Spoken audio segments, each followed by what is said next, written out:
Hello, this is Tony Heller from RealClimateScience.com, reporting on the latest from the Australian permanent drought. 12 years ago, the Australian Bureau of Meteorology's head of climate analysis announced the permanent drought in southeast Australia. Sydney Morning Herald, January 4th, 2008. This drought may never break. It may be time to stop describing southeastern Australia's grip by drought and instead accept the extreme dry as permanent. One of the nation's most senior weather experts warned yesterday. Perhaps we should call it our new climate, said the Bureau of Meteorology's head of climate analysis, David Jones. Whatever your background may be, you are certainly not qualified to dispute the judgment of a senior official like David Jones of the Bureau of Meteorology. But 2 years later, in 2010 and 2011, it rained so much in Australia that it actually caused sea level to fall.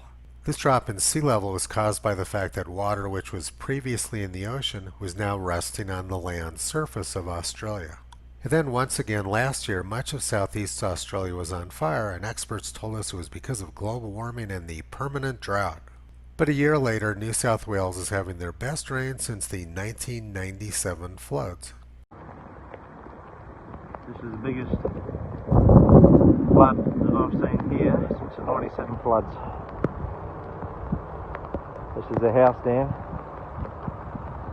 and this water, you can probably hear it, sounds like an ocean going past. This side of the dam normally doesn't have any water at all go past it. The creek's on the other side of the dam, across there, round to my airstrip.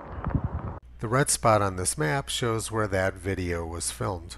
I'd have to say that didn't look much like a permanent drought either. If the head of climate analysis at the Bureau of Meteorology did any research, he would have known that since at least 1789, the climate of Australia has been alternating droughts and floods. He also would have known that people have been blaming white men for climate change in Australia since at least 1846. Maitland Mercury, Wednesday, March 11, 1846, on the change of climate.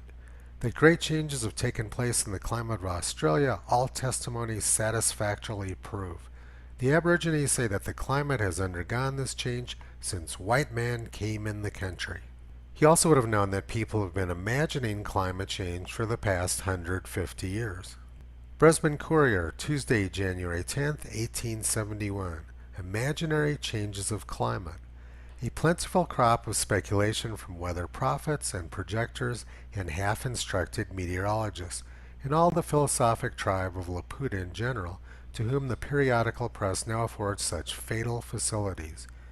Every season is sure to be extraordinary, almost every month one of the driest or wettest or windiest, coldest or hottest ever known.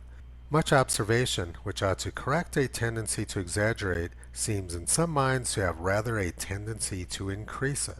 So next January 10th will mark 150 years of imaginary climate change.